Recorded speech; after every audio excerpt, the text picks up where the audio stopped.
Welcome to Shukla D point. आप सभी का स्वागत है आपके अपने YouTube channel Shukla D point में। दोस्तों, मैं शिवम शुक्ला आपका हार्दिक स्वागत करता हूं आपके अपने यूट्यूब चैनल में।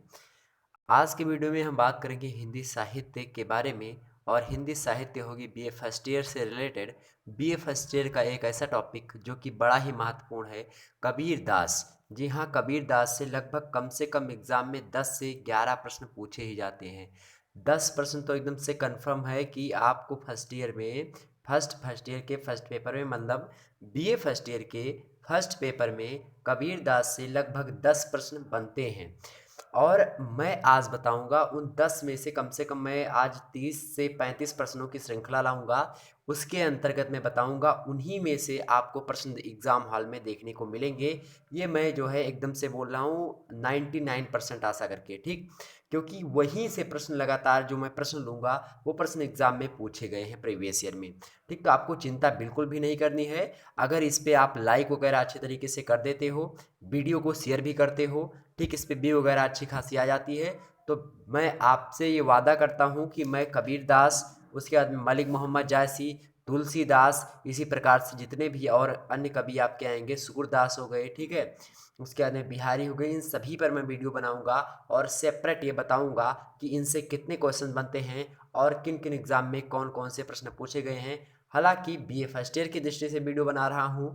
बीए फर्स्ट ईयर बहुत ज़्यादा फोकस है क्योंकि यहाँ से प्रश्न पूछे जाते हैं, तो सो प्लीज़ इस वीडियो को 2 से 3 बार देखेंगे। और या फिर आप एक ईयरफोन ले आइए, अच्छी खासा ईयरफोन लाइएगा, 40 वाला मत लाइएगा क्योंकि उससे कान आपका बिल्कुल ख़राब हो सकता है। इसमें कोई जो है दो राय नहीं है। तो आप ईयरफोन अच्छा लाएंगे, उसके बाद में जो है आप जब एग्ज़ाम या फिर देने जा रहे हो या फिर अभी से 2-3 बार आप किसी टॉपिक के प्रश्नों को देखते हैं या फिर आप कबीर दास जी के बारे में पढ़ लीजिए कहीं से, उसके बाद में इस वीडियो को देखिए, प्रश्न देखिए किस प्रकार से बन रहा है। अब उत्तर देने की कोशिश करेंगे। मैं प्रश्नों को 1 से 2 सेकंड के बाद उसका आंसर बताऊंगा ताकि आप उसका आंसर सही से दे सकें। हालांकि कुछ लोग इसमें कहेंगे कि आप सर पढ़ाइए और ये शुरुआत में इस तरीके से क्यों बोल रहे हैं, इतना समय नष्ट कर लिया।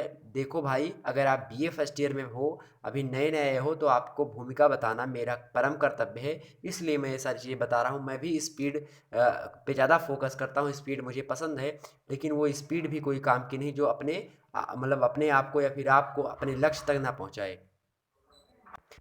तो दोस्तों, कबीर दास जी जो हैं वो हिंदी साहित्य के अनुपम रहस्यवादी कवि हैं। कबीर के काव्य में बात की जाए तो रहस्यवाद का दर्शन व्यापक मिलता है, मतलब बहुत ज़्यादा मिलता है।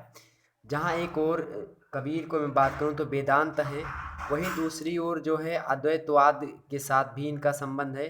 ठीक है, उससे प्रभावित होते हैं, मतलब वेदांत के अद्वैतवाद से। उसके साथ ही अगर बात करें दूसरी ओर तो रहस्यवाद पर सूफी मत, हठवाद हो गया और अद्वैतवाद का प्रभाव स्पष्ट हो जाता है, परिलक्षित होता है। तो कबीर एक प्रकार से बोल सकते हो निर्भीक हैं, स्वतंत्र चेतना है इनके अंदर, उदार भी हैं, परम संतोषी हैं, सत्यवादी हैं, अहिंसा से प्रेरित हैं, प्रेम के समर्थक हैं कबीर, बाह्य आडंबर विरोधी हैं, क्रांतिकारी सुधारक के तौर पर इनको जाना जाता है। ये मस्त मौला के तरीके से हमारे सामने पेश आते हैं, बेपरवाह हैं, किसी की कोई परवाह नहीं, खुद की कोई परवाह नहीं करते हैं। उसके अंदर फक्कड़ फ़कीर भी हैं। ये फक्कड़ फ़कीर मतलब ये जो मन में आता है, जो इनकी ज़ुबान पे आता है, जो सत्य लगता है वो बोल देते हैं, चाहे सामने वाले को बुरा लगे या अच्छा लगे, मतलब कुछ किसी प्रकार का भी लग सकता है। तो इनके अंदर थोड़ा भी डर की भावना नहीं है। जो कहना है, जो लिखना है, ये खुले मन से लिखते हैं, चाहे वो हिंदू धर्म के आडंबर हों, चाहे वो मुस्लिम के हों, चाहे किसी भी धर्म के आडंबर हों। उन आडंबरों पर इनका कड़ा विरोध रहा, इसीलिए इनको बाह्य आडंबर विरोधी बोला जाता है। ये सख्त रहे इन सभी मामलों में। ठीक है, इनके जन्म की बात करूं तो जो है इनका जन्म हुआ था एक विधवा ब्राह्मणी के गर्भ से हुआ था। ठीक है, लेकिन उन्होंने लोक भय के कारण से इनको लहर तारा नामक तालाब के निकट फेंक दी थी और वहीं से इनको नीमा और नीरू नाम के दो जुलाहे दंपति, मतलब दंपति मीन्स होता है पति और पत्नी। तो दंपत मीन्स क्या होता है, पति और पत्नी। तो दोनों ने मिलकर के इनको क्या किया था, पाला पोसा था, नीरू और नीमा नाम के, यानी नीमा जो थी वो पत्नी थी, नीरू उनके पति थे। तो इन दोनों ने क्या किया था, इनको पाला पोसा। दंपत मीन्स पति पत्नी होता है, ध्यान रखेंगे। जुलाहा मीन्स जो कपड़े वगैरह सीते हैं, यानी जो मुस्लिम्स की कैटेगरी से कुछ आते हैं, ठीक है, वो जुलाहे थे। और इन्होंने कबीर का पालन पोषण किया। कबीर की पत्नी, थोड़े दिन बाद शादी हुई, इनकी पत्नी का नाम लोई था मित्रों। यहाँ से प्रश्न पूछा जाता है बहुत सारा कि इनकी पत्नी का क्या नाम था, इनके पिता का क्या नाम था, इनके पत्नी का क्या नाम था। इस प्रकार के प्रश्न बहुत जो है छिटपुट पूछ ही ले जाते हैं। मतलब आप देखेंगे पूछ ही लिए जाते हैं, पूछे जाते हैं, क्योंकि बीए फर्स्ट ईयर की परीक्षा में लगभग आपके 33% सवाल यानी 30% सवाल ऐसे होते हैं, फिर आप 30% बोल सकते हो। 30% की मतलब आम होते हैं कि ताकि बच्चा पास कर जाए, 3% आपको थोड़ा हल्के देगा ताकि 33% पे बच्चा निकल जाए। उसके बाद वाले प्रश्न थोड़े होते हैं ठीक ठाक, लेकिन वो भी आप अगर पढ़ लेते हो बुक, अगर कुछ नहीं पढ़ते हो, हिंदी साहित्य आप इंटर की पढ़ी हो, बीए में कुछ नहीं पढ़ा है, तो भी आप जो है 30 नंबर तक आप कर ले जाएंगे बड़े अच्छे तरीके से। लेकिन जब आगे बढ़ते हैं आप, तो आपको अच्छे खासे प्रश्नों को, जैसे कथन वाला प्रश्न आपको मिलेगा। उसके बाद में विभिन्न प्रकार के जो है पंक्तियाँ दी जाएंगी, उसको पूछा जाएगा कि ये पंक्तियाँ के निम्न में से किस कवि की हैं, ठीक है। तो इन सभी तरीके से प्रश्न पूछे जाते हैं। कुछ प्रश्न ऐसे पूछे जाते हैं कि ये पुस्तक किसकी है, इस पुस्तक के लेखक कौन है, ठीक। इस प्रकार से इनकी रचनाओं के नाम लिखिए, या इनकी रचनाएं निम्न में से इनकी कौन सी रचनाएं नहीं हैं, इनमें से कौन सी रचनाएं इनकी हैं। इस प्रकार से प्रश्न पूछे जाते हैं। सो प्लीज़, तो आप क्या करेंगे, मेरे साथ आप लगातार बने रहेंगे। वीडियो को अच्छे तरीके से अगर आपने शेयर कर दिया, वीडियो पे अच्छे तरीके से लाइक्स वगैरह आ गई, तो प्लीज़ मैं बता रहा हूँ सारे के सारे चैप्टर एकदम सीरियल वाइज फ्री क्लास में आपको प्रोवाइड करवाऊँगा, ठीक है दोस्तों। तो वही है। तो इनके पुत्र लोई, इनकी पत्नी का नाम था, इनके पुत्र का नाम था कमाल और पुत्री का नाम था कमाली। 2 संतानें थी इनकी। इनके गुरु की बात की जाए तो इनके गुरु रामानंद थे, उन्हीं से इनको दीक्षा प्राप्त हुई, शिक्षा भी प्राप्त हुई। इन्हें राम नाम की दीक्षा इन्हीं से मिली है, रामानंद से ही। आजीवन जो है कबीर काशी में ही रहे। और एक प्रथा चलती आ रही थी कि मगहर में जो कोई मृत्यु को प्राप्त होता है उसको नर्क की प्राप्ति होती है। तो कबीर दास जी क्या हुए हैं, ये गए मतलब मगहर में ही, मतलब आजीवन तो काशी में रहे, लेकिन ये गए कहाँ पे, मगहर में गए अपने प्राणों को त्यागने के लिए। कि मगहर में जो कोई व्यक्ति मरता है, ये भ्रम तोड़ने के लिए, इस तथ्य को तोड़ने के लिए कि ये सही नहीं है, मगहर में जो मरता है वो नर्क को नहीं आता। आपके कर्म पे डिपेंड करता है कि आप नर्क को जाएंगे या स्वर्ग को जाएंगे। क्योंकि गोस्वामी तुलसीदास जी ने मानस में भी लिखा है, यानी रामचरितमानस में, जो एक हिंदू धर्म की पूजनीय पुस्तक है। और आजकल रामचरितमानस पूरे विश्व में विख्यात होती जा रही है, दिन प्रतिदिन अवधि काव्य का विस्तार हो रहा है। तो उसमें एक चौपाई है कि कर्म प्रधान विश्व करी राखा, और जो जस करहि ते तस फल चाखा। यानी आपके कर्म पे डिपेंड करता है कि जो जैसा आप करेंगे वैसा भरेंगे, यानी टिट फॉर टैट इंग्लिश में आप पढ़े होंगे, जैसे को तैसा। ठीक उसी प्रकार से, जिस प्रकार जैसे आप अगर गेहूँ बोएंगे तो आप गेहूँ के वृक्ष ही काटेंगे, गेहूँ का पौधा ही काटेंगे। ऐसा नहीं गेहूँ आप बोए मिर्चा तोड़ रहे हैं उसमें से, या धान काट रहे हैं उसमें से, ऐसा नहीं है। आप अगर आम का वृक्ष लगाते हो तो आम का फल निकलेगा, नींबू का लगाते हो नींबू निकलेगा, संतरा नहीं संतरा निकलेगा, सेब का लगाएंगे सेब निकलेगा। ठीक, तो ये सारी बातें हैं। तो इस तरीके से था। कबीर जो है, मैं बात करूँ तो प्रखर प्रतिभा है इनके अंदर, विलक्षण व्यक्तित्व है। मतलब कबीर एक प्रकार से बोल सकते हैं रहस्यवादी भी हैं, और कई तरीके से इनको विभिन्न विद्वान, इनकी अगर भाषाओं की मैं बात करूँ, थोड़ा ओवरव्यू दे रहे हैं, उसके बाद में मैं प्रश्नों की ओर सीधे चल रहा हूँ डायरेक्ट। मुझे भी नहीं लगता ज़्यादा आपको बताना चाहिए, लेकिन हाँ, उनके बारे में जब तथ्य आपके क्लियर हो जाएंगे तो आपको ज़्यादा समझ में आएगा वो। इसकी बिल्कुल भी मत करिएगा, ठीक है। अगर मैं बात करूं अवधि के बारे में, तो अवधि जैसे इन्होंने लिखा है, अवधि का एक है कि जस तू तस तो ही कोई न जान, और तैसे नाचत मैं दुख पावा। इस प्रकार से अवधि काव्य, अवधि भाषा में इन्होंने भी काव्य रचनाएं की। ब्रज भाषा का प्रयोग इन्होंने कुशलतापूर्वक किया। इन्होंने लिखा कि अपनायो आपन ही बिसरायो, और लेटियो भीम बहुत पछताओ, लालच लागो कर हकनी। अब जब अवधि का भाषा आप पढ़ेंगे तो अवधि में जैसे करहूँ जाहूँ, जैसे करहूँ सदा तिनके रखवारी, जिम बालक राखे मातारी, ये सब अवधि भाषा है। जैसे कर्म प्रधान विश्व करे राखा, जो जस करे तस तस फल चाखा, जो सुमिर सिद्ध होय गणनायक करिवर बदन, करहु अनुग्रह सोय बुद्धिराज शुभगन सदन।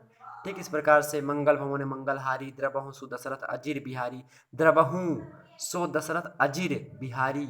इस प्रकार से जो है कैसी भाषा है, उकार बहुल भाषा अवधि की है। लेकिन जब आप ब्रज भाषा पढ़ते हो तो इसे बिहारी का एक ले लीजिए, कहत नठत रीझत खिजत मिलत खिलत लजिया ता बहुल लास्ट में। उसके बाद में आ बहुल अकार बहुल भाषा है। ठीक, मनु मानो जन जानो, इस प्रकार से इसे मानो आनो जैसे देखिएगा, तैसे नाचत मैं दुख पावा। जैसे अब अपनावो, आपन आपुन, जैसे हम तो कहते हैं आपन, ठीक है, अवधि में बोलते हैं आपन है ही। ठीक, कि आपन है ये। लेकिन अब जब आप ब्रज भाषा में जाएंगे तो ब्रज भाषा में कैसे कि आप आपुन है ये, आपुन, आपुन, ठीक।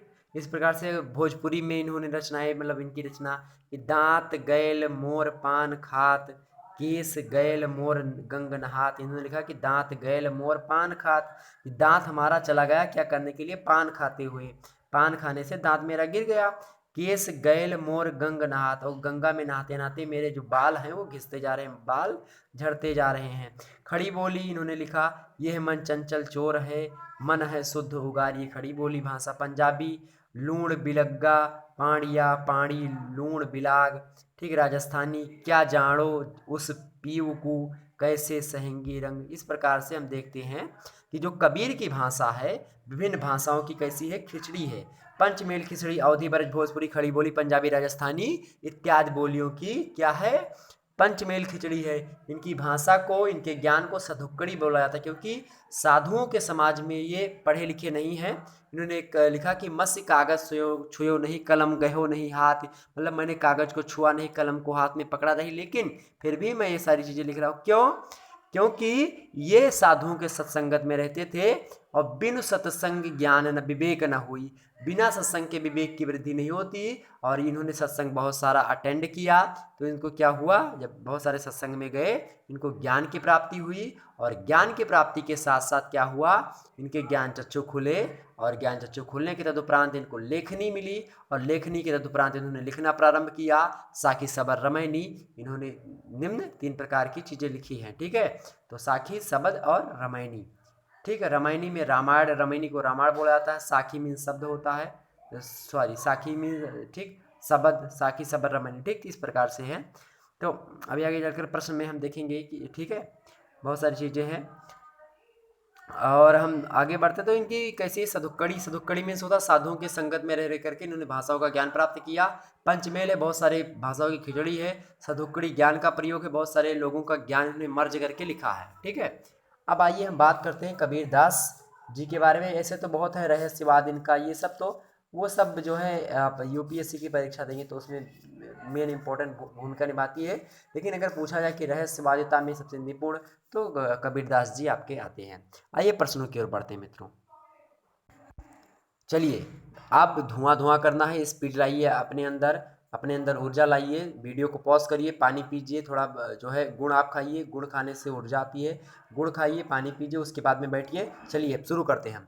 आपको आंसर पहले आपके मन में जो है टिक कर देना। हमने इतनी सारी चीज़ें बताई, आपको पता होना चाहिए कि क्या क्या चीज़ें हैं। आइए बात करते हैं, कबीरदास का संबंध किस काल से है। पहला प्रश्न है कि कबीरदास का संबंध किस काल से है। ध्यान दीजिए, ए भक्ति काल, बी रीति काल, सी आदि काल, डी आधुनिक काल। किससे है? भक्ति काल से। क्योंकि कबीर कैसे हैं, एक भक्त परंपरा के लोग हैं, सूफी संप्रदाय के लोग हैं। तो कैसी इनकी भक्ति है। वैसे भक्ति काल को 2 भागों में बांटा जाता है। भक्ति काल को 2 भागों में बांटा जाता है। कौन कौन सी भागा, कौन कौन सी? निर्गुण काव्य धारा और सगुण काव्य धारा। निर्गुण काव्य धारा में कौन कौन, निर्गुण काव्य धारा को 2 भागों में बांटा जाता है। पहली कौन सी है?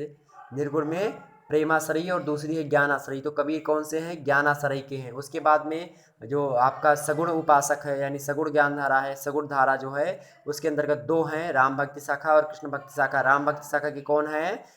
तुलसीदास जी हैं, और जो है कृष्ण भक्ति शाखा के सूरदास हैं और अष्टचाप के कवि हैं, ठीक है, विट्ठलनाथ वगैरह हैं, उस वल्लभाचार्य इत्यादि, ठीक। उसके बाद में अगर मैं बात करूं आगे चल करके, तो जो प्रेमाश्रयी है, प्रेमाश्रयी में मलिक मोहम्मद जायसी इत्यादि आपके आ जाते हैं, ठीक है। ध्यान रखेंगे इस बात को। कबीरदास का जन्म संबंध किस काल से है? तो भक्ति काल से है। भक्ति काल को 2 भागों में, सगुण और निर्गुण। सगुण को 2 भागों में, राम भक्ति शाखा और कृष्ण भक्ति शाखा, और निर्गुण को सूफी काव्य धारा और प्रेम, मतलब जो है प्रेमाश्रयी और ज्ञानाश्रयी में बांटा गया है। प्रेमाश्रयी के कौन है? जायसी जी हैं। और ज्ञानाश्रयी के आपके कौन है? तो ज्ञानाश्रयी के कौन है? मलिक मोहम्मद जायसी जी हैं। इस बात को ध्यान रखेंगे। नेक्स्ट प्रश्न आपका है कि कबीर का जन्म कब हुआ था। कबीर का जन्म कब हुआ था दोस्तों? ध्यान रखेंगे, कबीर का जन्म कब हुआ था? 1398 ईस्वी में हुआ था। कहाँ है ऑप्शन में? 1398 ईस्वी में हुआ था। ये ऑप्शन बी दिख रहा है आपको। किस में हुआ था मित्रों? 1398 ईस्वी में हुआ था। ध्यान रखेंगे, ये मरे कब थे, यानी इनका जो है स्वर्गवास कब हुआ था, मृत्यु कब हुई थी मगहर में, कब हुई थी? 1518 ईस्वी में हुई थी। कैसे आपको पता करना है? आपको केवल जन्म पता करना। ये ध्यान रखेंगे कि 120 वर्ष कबीरदास जी जिंदा थे। अब इसमें उठा करके आप जो है 1398 में 120 जोड़ेंगे 1398 में 120 जोड़ देंगे तो क्या आ जाएगा, 120 जोड़ देंगे, इधर 0 होगा, 2 यहाँ पे होगा, 1 यहाँ पे, तो जोड़ देंगे तो तुरंत आ जाएगा। ठीक है, मतलब कब, तो 1518 ईस्वी में इनकी मृत्यु हुई थी। तो जब आप 1398 में 120 जोड़ेंगे 1518 ईस्वी आ जाएगा, मृत्यु इनकी हुई थी। ध्यान रखेंगे जन्म कब हुआ, 1398 में, 120 साल जिंदा रहे, मरे कब, 1518 ईस्वी में। भाषा पे मत जाइए, अगर कोई कबीर पंथ से होगा तो बुरा मत मानिएगा, मैं मरे बोल रहा हूँ, स्वर्गवास, वो ध्यान रखेंगे क्योंकि स्पीड से चल रहा हूँ, थोड़ा बहुत शब्द मिस्टेक होगा क्योंकि 3-4 भाषाओं को पढ़ने के बाद में कहीं अवधी भाषा निकलेगी, कहीं ब्रज निकलेगी, कहीं जो है खड़ी निकलेगी, कहीं पे शुद्ध हिंदी निकलेगी। ठीक है, उस पर ध्यान नहीं देना, कहीं पे इंग्लिश भी निकल जाएगी। ठीक, क्योंकि हिंदी पढ़ने का मतलब है 3-4 भाषाओं को आपको ज्ञान होना चाहिए, मतलब भाषा नहीं बोली हो है लेकिन भाषा के रूप में है भी। ठीक, अवधी, ब्रज और आपकी खड़ी बोली, उसके बाद में शुद्ध हिंदी जो अपनी है, मानक हिंदी, प्रयोजन मूलक हिंदी। ठीक है, थर्ड ईयर में आप पढ़ते हो प्रयोजन मूलक हिंदी। अगला है कबीर दास किस जाति के थे, किस जाति के थे, शेख, पठान, गुजरा, जुलाहा। हुए तो गड़बड़ी के, जो ब्राह्मणी, गड़बड़ी मतलब ब्राह्मणी के यहाँ हुए थे, लेकिन वो लोग लाज के भय से इनको जो है लहरतारा नामक स्थान पे छोड़ाई थी, तो जुलाहा, सी ऑप्शन करेक्ट हुआ, क्या, जुलाहा। ठीक, चौथा प्रश्न है कि कबीर किस धारा के कवि थे, तो कबीर किस धारा के कवि थे मित्रों, कबीर किस धारा के कवि थे, निर्गुण धारा के कवि थे, डी। ठीक, निर्गुण हमने बताया था कि निर्गुण है।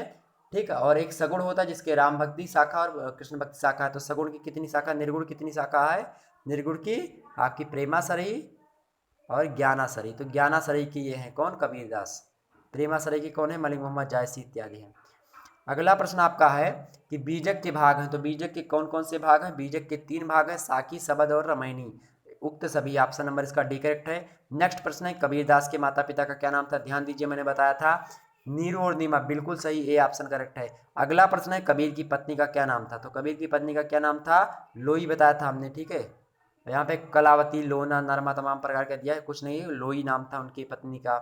ठीक है, उसके अंदर कबीरदास थे, कैसे थे, पढ़े लिखे थे या स्नातकधारी थे, बिल्कुल नहीं थे, मस कागज छुयो नहीं, कलम गयो नहीं हाथ, इन तो ये कैसे थे, अनपढ़ थे। और प्रश्न जो है ऑप्शन में आपको मिलेगा निरक्षर, तो निरक्षर आप मार देंगे एक, और मिलेगा साक्षर, तो क्या मारना है आपको, निरक्षर मारना है। ठीक, कबीरदास कैसे थे, निरक्षर थे।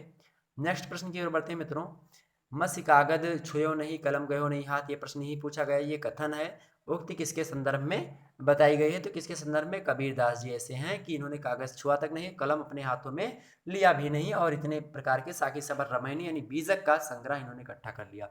नेक्स्ट प्रश्न है कि कबीर की रचनाओं का संकलन कबीर ग्रंथावली नाम से किसने किया, तो कबीर की रचनाओं का संकलन जो है कबीर ग्रंथावली के नाम से किया है, किसने किया मित्रों, तो ध्यान दीजिए, सोचिए क्या किसने किया, तो बाबू श्याम सुंदर दास, बिल्कुल करेक्ट आंसर सोच लिया आप। अगला प्रश्न है कबीरदास के पुत्र का क्या नाम था, कबीरदास के पुत्र का क्या नाम था, लिखा है रतन, कमल, रत्नाकर, हमने क्या बताया था, कमाल, ऑप्शन नंबर सी करेक्ट है।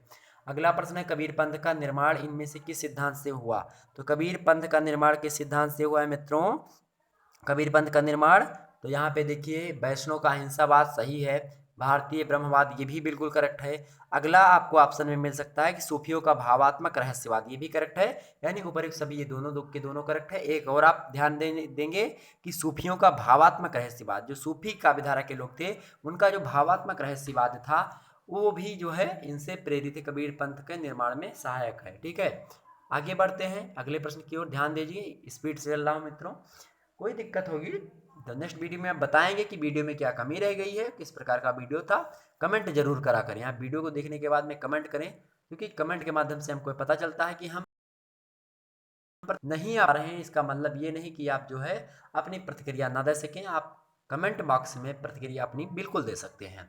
अगला प्रश्न है कि आचार्य शुक्ला जी के अनुसार, आचार्य रामचंद्र शुक्ल के अनुसार कबीर को राम नाम किससे प्राप्त हुआ, तो राम नाम इनको प्राप्त हुआ था रामानंद से, ऑप्शन सी करेक्ट है। अगला प्रश्न है कबीर काव्य में उपलब्ध प्रेम तत्व किसकी देन है, तो कबीर काव्य में जो उपलब्ध जो प्रेम तत्व है वो देन है किसकी, ध्यान रखेंगे तो सूफी संप्रदाय की देन है, सूफी संप्रदाय, ऑप्शन नंबर इसका डी होगा। अगला प्रश्न है आचार्य शुक्ल ने निर्गुण मार्ग का निर्दिष्ट प्रवर्तक किसे माना है, क्या आचार्य शुक्ल ने निर्गुण मार्ग का जो निर्दिष्ट प्रवर्तक है उसे उनको किस मतलब किसे माना है, किसे माना, कबीरदास जी को माना, ऑप्शन सी करेक्ट है। ए करेक्ट है, ठीक है। अगला प्रश्न है, इनमें से संत काव्य की प्रवृत्ति कौन सी नहीं है? तो संत काव्य की प्रकृति कौन सी नहीं है? आचरण की शुद्धता पर बल, बिल्कुल सही है। जाति पाति का खंडन इसमें किया गया है संत काव्य धारा में, बिल्कुल सही। बाह्य आडंबरों का खंडन बिल्कुल किया गया है। तो कबीरदास जी बाह्य आडंबर के जो है एकदम से कट्टर विरोधी हैं। तो ये सगुण उपासना मतलब मूर्ति पूजा, सगुण ब्रह्म की उपासना करना, ये संत काव्य की प्रवृत्ति नहीं है। ये किसकी है? सगुण काव्य धारा की प्रवृत्ति है, ठीक है। अगली ओर बढ़ते हैं। और भक्ति काल को दोस्तों एक प्रश्न पूछा आता है, भक्ति काल को स्वर्ण युग के नाम से जाना जाता है। भक्ति काल को स्वर्ण युग के नाम से जाना जाता है, इस बात को ध्यान रखेंगे। एक बात और पूछा था कि कबीर स्मारक कहाँ स्थित है? तो कबीर स्मारक कहाँ स्थित है? मगहर में, जहाँ पे इनका निधन हुआ था, जहाँ पे इनकी मृत्यु हुई थी, वहीं पे कबीर स्मारक स्थित है। एक शब्द होता है उलटबासी। उलटबासी शब्द का अर्थ होता है उल्टी बात। और कबीर की पुत्री, एक प्रश्न पूछा था तो कमाली नाम था कबीर की पुत्री का, ये तो हमने बताया ही सारी चीजें। अगला है कि अगला प्रश्न क्या है यहाँ पे देखिए कि माया महा ठगिन हम जानी। माया महा ठगिन हम जानी पंक्ति किसकी है? तो किसकी है, किसका पाठ पढ़ रहे हैं हम? तुलसी कबीरदास का। तो ऑप्शन इसका ए करेक्ट है। वैसे आपको वहाँ पे नहीं पता चलेगा कि आप कबीरदास का वो पढ़ रहे हैं पेपर में। तो माया महा ठगिन हम जानी, जब इस प्रकार का कि माया महा ठगिन हम जानी, दो तीन भाषाओं का मिक्सचर जब इधर उधर का मिले आपको, भाषा शुद्ध ना मिले, अलंकार सही ना मिले, रस का पता ना चले सही तरीके से, तो आप जान जाइएगा कि कबीरदास ऐसे लिखते थे, ठीक है। अगला प्रश्न है कि हिंदी का कौन सा कवि समाज सुधारक पहले और भक्त कवि मतलब भक्त और कवि बाद में है? तो वो कौन है? कबीरदास जी हैं, ऑप्शन बी करेक्ट है। तो ये पहले कवि जो हैं ये पहले समाज सुधारक है, उसके बाद में भक्त हैं और उसके बाद में कवि हैं। अगला है कि कौन सा संत कवि सबसे पहले उत्पन्न हुआ था? तो इसमें देखिए सूर कबीर जायसी और हरिदास निरंजनी। तो सूरदास जी इनके बाद आए कबीरदास के, जायसी भी इनके बाद, हरिदास निरंजनी भी। तो कबीरदास जी सबसे पहले आए हैं, ऑप्शन सी करेक्ट होगा, ठीक है। कबीर द्वारा प्रयुक्त कुंडली योग की पारिभाषिक शब्दावली पर किसका प्रभाव है? नेक्स्ट फिर से प्रश्न पढ़ेंगे। कबीर द्वारा प्रयुक्त कुंडली योग की पारिभाषिक शब्दावली का पर जो है किसका प्रभाव है? तो नाथ पंथ का ज्यादा प्रभाव है, ठीक है, ऑप्शन बी करेक्ट है।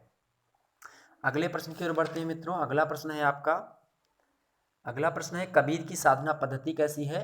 तो कबीर की जो साधना पद्धति मतलब पूजा करने का तरीका किस प्रकार से इनका? तो ये अद्वैतवाद से संबंध रखता है, अद्वैत, ठीक, ऑप्शन बी करेक्ट है। अगला है कबीर की रामायणी में किन छंदों का प्रयोग हुआ है? तो कबीर की जो रामायणी है यानी रामायण, जिससे रामचरितमानस यानी राम जी के बारे में बताया गया रामायणी, तो इसमें दोहा और चौपाइयों का मिश्रण है। ए और बी यानी सी करेक्ट होगा, ठीक है।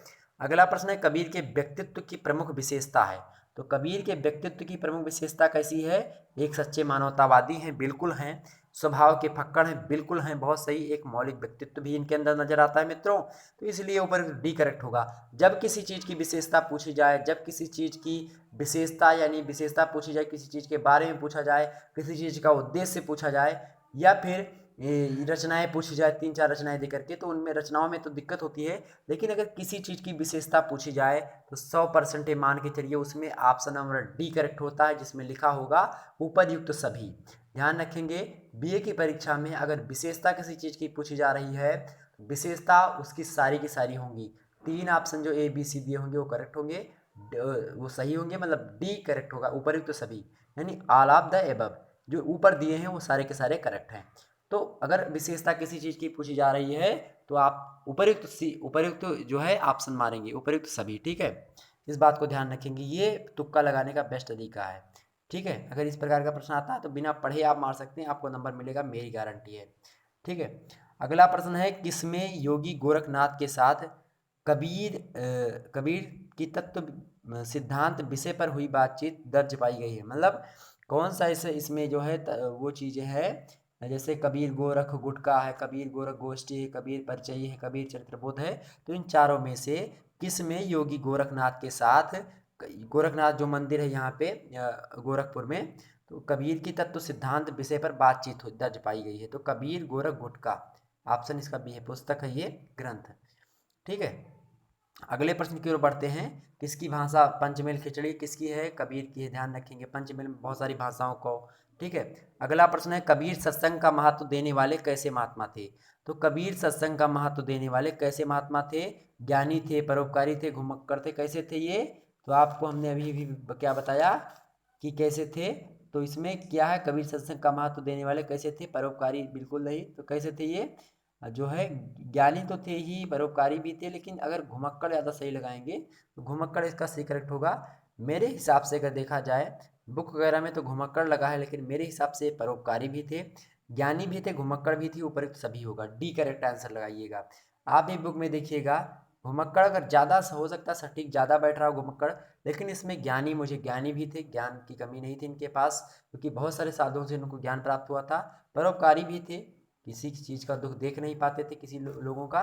ऊपर डी, ऊपर सभी करेक्ट आंसर होना चाहिए, ठीक है। लेकिन बुक में आपको घुमक्कड़ मिलेगा, ध्यान दीजिएगा इस बात को, ठीक है। लेकिन ऊपर आप डी लगाइएगा, नंबर मिलेगा इसका, ठीक है। अगले प्रश्न की ओर बढ़ते हैं। निम्न में से किसमें कबीर की शिक्षाओं और सिद्धांतों पर प्रस्तुतिकरण था? तो किन में, मतलब इनमें से किसमें कबीर की शिक्षाओं और सिद्धांतों का प्रस्तुतिकरण था, मतलब प्रस्तुत किया गया था? तो वो कौन सा है? वो बीजक है, शबद है, साखी है, रामायणी है? इनमें से कौन है? तो साखी, ठीक है। ऑप्शन इसका बी है। साखी का अर्थ होता है साक्षी, ठीक। और बीजक जो है एक इनकी रचना है कबीर की, उनके तीन भाग हैं बीजक के। साखी एक है, एक शबद है, एक रामायणी है। शबद का अर्थ होता है शब्द, रामायणी का अर्थ होता है रामायण, और साखी का अर्थ होता है साक्षी, ठीक है। इन चीज़ों को ध्यान रखेंगे आप। कबीरदास के शबद में है, तो कबीरदास के शबद में क्या है? कबीरदास के शबद यानी जो इनमें से बीजक का जो भाग है उनमें क्या है? गे पद हैं, बिल्कुल है, प्रेम साधना भी है, संगीतात्मकता भी है, ऊपर सभी। ऑप्शन नंबर इसका डी करेक्ट है। तो किसी चीज़ के बारे में, किसी चीज़ की विशेषता ऊपर सभी होगा। यहाँ पे कबीर सत्संग का महत्व देने वाले महात्मा थे, ये सही है, ऊपर सभी सही है, ठीक है। अगले प्रश्न की ओर हम बढ़ते हैं मित्रों। कबीर, हमें लगता है ठीक है ज़्यादा बोल रहे हैं हम, अगर ऐसी बात है तो प्लीज़ जो है इसको मैनेज करिएगा आप लोग। निकल जा रहा है, वो आदत सी पड़ गई है, तो इसमें कोई दिक्कत वाली बात नहीं होनी चाहिए आप लोगों के, मुझे लगता है। लेकिन अगर कुछ होती है तो बताइएगा, अगली वीडियो में मैं कोशिश करूँगा कि ऐसा ना निकले।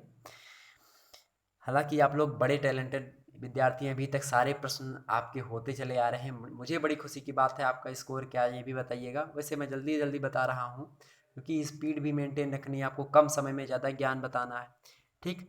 अब एक पूछा था कि कबीर की जो रचना चौपाई छंद है, वो मतलब जो चौपाई छंद है वो किस में है? एक प्रश्न पूछा आता है कि कबीर की किस रचना में? वैसे बीजक की है, बीजक में तीन भाग है, साखी, शबद, रामायणी।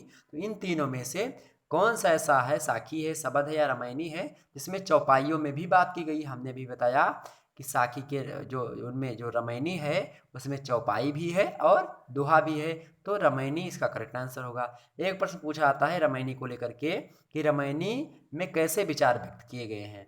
ऑप्शन में आपको होगा रहस्यवादी, दार्शनिक, राजनीतिक।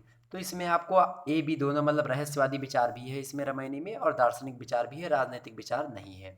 तो रहस्यवादी और दार्शनिक दो प्रकार के विचार, और भी प्रकार के विचार हैं जो कि रामायणी में विद्यमान है, ठीक है। इस बात को ध्यान रखेंगे, फिर ठीक है, निकला, कोई दिक्कत नहीं। अगला है, अगला प्रश्न है कि कबीर ग्रंथावली का संपादन किसने किया था? तो मित्रों कबीर जो ग्रंथावली है इसका संपादन डॉक्टर श्याम सुंदर दास ने किया ही था, हमने पहले बताया। उसके बाद में डॉक्टर माता प्रसाद गुप्त ने भी किया है, और पारसनाथ तिवारी जी ने भी किया है, तो ऊपर तो सभी ने किया है, ऑप्शन इसका डी करेक्ट है। अगला प्रश्न है कबीर पुस्तक के रचनाकार कौन है? कबीर शीर्षक है उसकी, मतलब कबीर जी के ऊपर पुस्तक लिखी है, और कबीर शीर्षक से लिखी गई पुस्तक है। उस पुस्तक को किसने लिखा है, यानी रचनाकार कौन है? तो आचार्य हजारी प्रसाद द्विवेदी जी है, ऑप्शन इसका एक करेक्ट है। अगला प्रश्न बढ़ते हैं। आय न सक्को तुझ पे, यह पंक्ति किन की है, मतलब किसकी है? तो आय न सक्को तुझ पे। अब इसमें देखिए आई, तो आई शब्द आपको अवधी भाषा में मिल जाएगा, या फिर जो है ब्रज भाषा से, सक्को ब्रज भाषा, तुझ पे ये सब ब्रज भाषा के हैं। तो इसमें से कबीर, देखिए कबीर जी ऑप्शन नंबर इसका सी करेक्ट है, ठीक है। अगले प्रश्न की ओर बढ़ते हैं। 102 नंबर प्रश्न है, सॉरी 102 बोल रहे हैं। इसका नेक्स्ट प्रश्न है जियरा का अर्थ है। तो जियरा एक शब्द होता है, इसे कहते हैं हमार जियरा हुई, प्राण है। तो प्राण, जैसे अवधि में प्राण, जियरा, ठीक है, इस प्रकार के शब्द बोले जाते हैं देहाती भाषा में। तो जियरा का अर्थ होता है क्या? प्राण से लिया जाता है, प्राण। ऑप्शन इसका एक करेक्ट है, प्राण यानी जीव, जिसमें सोल, जिसको आत्मा, आत्मा नहीं बोल सकते। तो जियरा, जियरा मीन्स क्या होता है? प्राण, ठीक है, इस बात को ध्यान रखेंगे। तो इतने प्रश्न जो है कबीरदास जी से बनते थे। वैसे और भी प्रश्न पूछा जा सकता है कि बीजक के संकलनकर्ता एवं संपादक कौन है? ये प्रश्न भी पूछा जा सकता है कि बीजक के संकलनकर्ता कौन है, इकट्ठा किया उसको, उनके एक छंदों को, और उनका संपादन किया, तो धर्मदास ने किया है ऐसा। ठीक। और ठीक है, और सब ठीक है। कबीर की दार्शनिक विचारधारा पता ही, आदतवाद है। तो मिलेंगे दोस्तों अगले वीडियो में जायसी जी के साथ। और वीडियो को ज़्यादा से ज़्यादा शेयर करेंगे, आप लोग लाइक करेंगे, चैनल को सब्सक्राइब करेंगे और ज़्यादा से ज़्यादा लोगों के पास हमारी जानकारी सेंड करेंगे कि बीए की कक्षाएं शुक्ला डी पॉइंट और बीए के रेकर यूट्यूब चैनल पे चल रही हैं। बीए के रेकर अपना यूट्यूब चैनल है, बीए के रेकर को भी सब्सक्राइब कर दीजिए और इस चैनल को सब्सक्राइब करें और वीडियो को शेयर कर दीजिए, ताकि जो है वीडियो बनाने में मज़ा आए, ताकि आप लोग ज़्यादा से ज़्यादा वीडियो देख सकें, ज़्यादा से ज़्यादा ज्ञान प्राप्त कर सकें। फिर मिलेंगे दोस्तों एक नई वीडियो में, तब तक के लिए जय हिंद जय भारत।